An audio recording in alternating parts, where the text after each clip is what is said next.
These are the stories topping the news. Your help is needed to find a man who's been missing for a week. A Barbados Minister of Government has called on CARICOM to stop pussyfooting around the CCJ, and violence in Ukraine was among the priority issues discussed at the UN Security Council's open debate. Good afternoon. Welcome to the ZIZ Midday Newscast. Today is Tuesday, 24th February 2015. I'm Ebony Brandon. Now for a look at the news developments in detail. Police need your help to find a man who has been missing for the past 7 days. According to a police statement, 71-year-old Leroy Bancroft Linton of Shadwell was last seen on 17th February wearing a black t-shirt with white stripes across the chest, blue jeans and black sneakers. He has a dark complexion and bald head. The police are asking anyone with information on the whereabouts of Leroy Bancroft Linton to contact the Stapleton Police Station at 465-2418, the nearest police station, or Crime Stoppers at 1-800-8477. Aviation Minister Honorable Mark Brantley plans to use his approach to the Ministry of Tourism on Nevis to execute his federal responsibilities. Minister Brantley says the addition of aviation to his ministerial portfolio is welcomed. Yes, of course. Airlift is critical to tourism and tourism products. We have complained about airlift for some time, and so I thought that it was important. What we sought to do was to get ministries that would complement what clearly we had already had in Nevis, and so that rather than duplicating efforts, we got ministries that we thought could complement those efforts. And so aviation certainly is critical to the tourism industry, and that will now be, I will now be lead minister.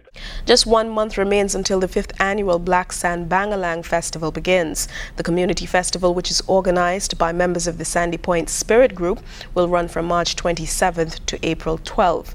Among the activities on this year's calendar are a tractorcade and street fete, the Miss Black Sand Swimsuit Pageant, Spirit Game Show Night, Juve, and the Black Sand Ball. Meantime, the 6 contestants who will compete in this year's Black Sand Swimsuit Pageant will be revealed to the public on Saturday. The launch is scheduled to take place at Marshall's Restaurant in Frigate Bay. Head pageant coordinator Teresa Watt says the pageant has been an all-round beneficial partnership for everyone involved. The Charles E. Mills Secondary School is today showcasing the skills of its students during the 2015 Open Day. According to one of the organizers, Shermel Robin, the goal is to show the public the hidden skills and talents of their students. She said this is a chance to positively promote youth. The young people today have all kind of negative things connected to them, but this Open Day today will actually show the general public that there are some positive things in our young people, and it will boost their self-esteem, give them more self-confidence. Robin said it also gives the school a chance to show off their accomplishments over the past year. The Open Day runs until 3:30 this afternoon. In regional developments, outspoken Barbadian Minister Donville Innes is standing his ground on his recent criticism of the Caribbean Court of Justice. In fact, the minister has gone a step further as he's called on regional leaders to stop pussyfooting on signing on to the Regional Court of Justice. His comments follow public condemnation from opposition MP Kerry Simmons and the Barbados Bar Association over his persistence that Barbadian judges should be on the bench of the Trinidad-based court. Only 3 CARICOM countries have it as the final court of appeal. Something is fundamentally wrong about that. And if that persists, as it has persisted for so long, I will continue to say that if Barbados is one of the few countries that have the CCJ as a final court of appeal, and the other 10 countries don't want to sign on, I want Barbadian judges on the Caribbean Court of Justice. There will be no retreat, there will be no surrender for me on that particular position, because it smacks of the epitome of hypocrisy within the CARICOM region.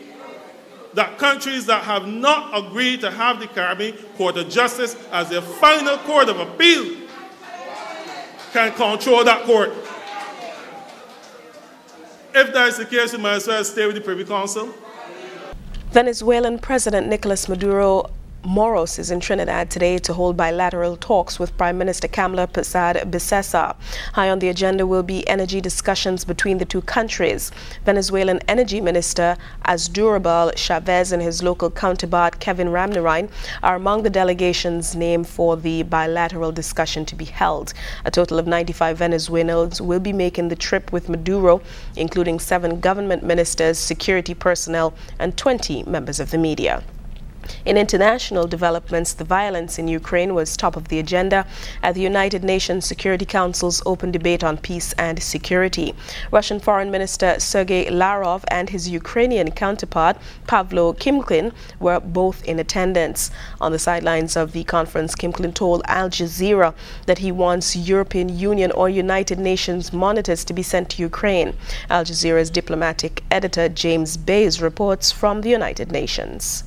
This was supposed to be a meeting about international peace and security, with the 70th anniversary of the UN approaching in a few months' time, but instead it became dominated by one ongoing conflict.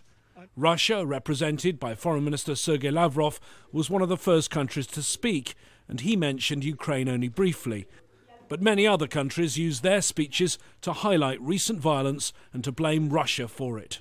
Russia today is training, arming, supporting and fighting alongside separatists who have brutally seized Ukrainian territory, a blatant violation of the UN Charter and an assault on its neighbors' sovereignty, independence, and territorial integrity, one that has already cost some 5,700 lives and forced the displacement of more than 1.7 million Ukrainians. Ukraine's foreign minister told the council Russia was turning his country into a shooting range. In an interview with Al Jazeera, he told me he wants EU or UN monitors sent to his country. We've been contemplating the idea of putting additional element. It could be UN element, it could be EU element on the ground. And we need to stabilize the touchline in order to eliminate the possible threats for further attacks. It's exactly what we have in mind. The Ukrainian plan to get an EU or UN element to the monitoring mission in eastern Ukraine will be difficult to achieve. UN monitors would require Security Council approval. Russia is likely to veto that. Meanwhile, going the EU route, it's likely some European countries would be reluctant to send their people into the front line of a war zone. One European minister from a country that shares a border with Russia says it's urgent the existing monitoring mission from the OSCE is strengthened. If OSCE has no access, no so to say reliable verification, all agreements are really questioned, and this is really important to keep the pressure. The Security Council has now met to discuss Ukraine about 30 times in the past year. They do all agree on the Minsk peace deals, but that clearly is not halting the bloodshed. And on every other aspect of the conflict, there is no agreement at all. James Bays, Al Jazeera, at the United Nations.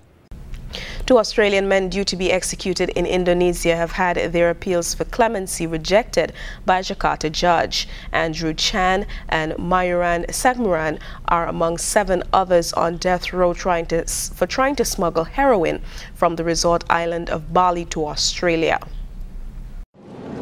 2 Australian men due to be executed in Indonesia have had their appeals for clemency rejected by a Jakarta judge. Andrew Chan and Myuran Sukumaran, along with 7 others, are on death row for trying to smuggle heroin from the resort island of Bali to Australia. That's despite repeated pleas from Australia, Brazil and France, who have citizens due to face a firing squad. The president of Indonesia warned foreign countries not to intervene in Jakarta's right to use capital punishment. He said on Tuesday that the planned executions would not be delayed. Hundreds of people in Melbourne have attended a vigil in support of the 2 Australians. Andrew and Myron. Their lawyers said they have 2 weeks to file an appeal against the court decision. In today's weather, winds are easterly at 9 to 17 miles per hour, as we'll see sunny to partly sunny skies with a chance of increased cloudiness and brief isolated showers. Temperatures will reach a high today of 25 degrees Celsius. Sunset this evening is said to be at 6:16 p.m. by the good guys at the Meteorological Services. That wraps up the ZIZ Midday Newscast for today. Thank you so much for joining me. I'm Ebony Brandon. We'll have these stories and more for you tonight in detail.